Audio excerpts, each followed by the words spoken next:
అందరికీ నమస్కారం.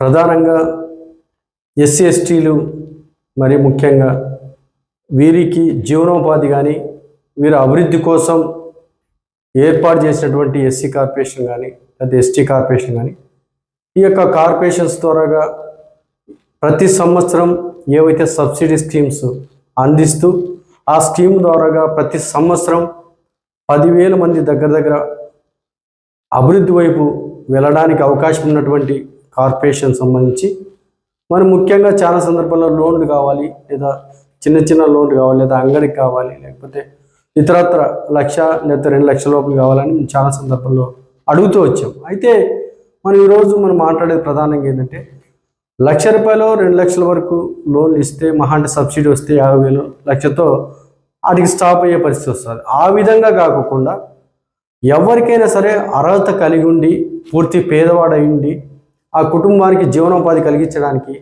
ప్రతి కుటుంబానికి 3 ఎకరాల భూ పంపిణీ కార్యక్రమాన్ని ఈ యొక్క ప్రభుత్వం మరీ తిరిగి ఆ యొక్క స్కీమ్ని ప్రవేశపెట్టాల్సిందిగా విజ్ఞప్తి చేస్తాను.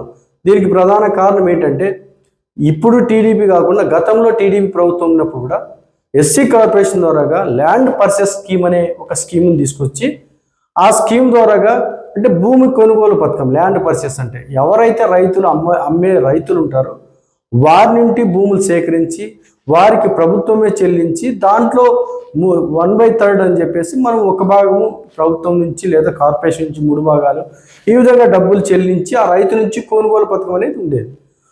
సో అప్పట్లో జంతులూరు లేదా రాయదుర్గం చాలా ఏరియాలో కొన్ని వందల ఎకరాల భూమి కూడా కార్పొరేషన్ ద్వారా పంచిన సందర్భం ఉంది.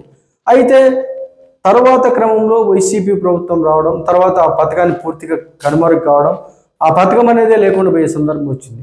మరీ తిరిగి మేము ఈరోజు డిమాండ్ చేసేది లేదా విజ్ఞప్తి చేసేది ఏంటంటే మరీ తెలుగుదేశం పార్టీని ఈరోజు అధికారంలో ఉంది కాబట్టి ఆ యొక్క స్కీమ్ ద్వారాగా ప్రతి పేదవాడికి 3 ఎకరాల భూ పంపిణీ ఉంటే ఆ కుటుంబం మొత్తం కూడా తరతరాలుగా సాగు చేసుకుంటూ వచ్చే పంటను పండించుకుంటూ ఆ పంట ద్వారాగా లబ్ధి పొందుతూ ఆ కుటుంబం జీవనోపాధి కోసం ఉపయోగపడే సందర్భం ఉంటుంది, తరతరాలుగా వాళ్ళకి అవకాశం ఉంటుంది. సో మేము ఒకటే ఈ యొక్క ప్రభుత్వానికి మేము డిమాండ్ చేసేది ఏంటంటే తప్పనిసరిగా ల్యాండ్ పర్చేస్ స్కీమ్ ద్వారాగా భూమి కొనుగోలు పథకం ద్వారాగా ప్రతి పేదవాడికి అర్హత కలిగిన ప్రతి పేదవాడికి 3 ఎకరాల భూ పంపిణీ ఇవ్వాలి అని చెప్పేసి ప్రత్యేకంగా డిమాండ్ చేస్తూ ఉన్నాం. లేని పక్షంలో మేము కూడా చాలా సందర్భాల్లో చేసాం, చాలా సందర్భాలు చెప్తా ఉన్నాం. మీరు ఈ యొక్క డిమాండ్ని మీరు పరిగణలోకి తీసుకొని ముందుకు తీసుకెళ్తే ఎంతో కొంత ఎస్సీలు ఎస్టీలు మరి కొంచెం ముందుకెళ్ళడానికి లేదా అభివృద్ధి వైపు వెళ్ళడానికి కూడా అవకాశం ఉంటుందనేది మా యొక్క ఆలోచన, మా యొక్క విజ్ఞప్తి కూడా.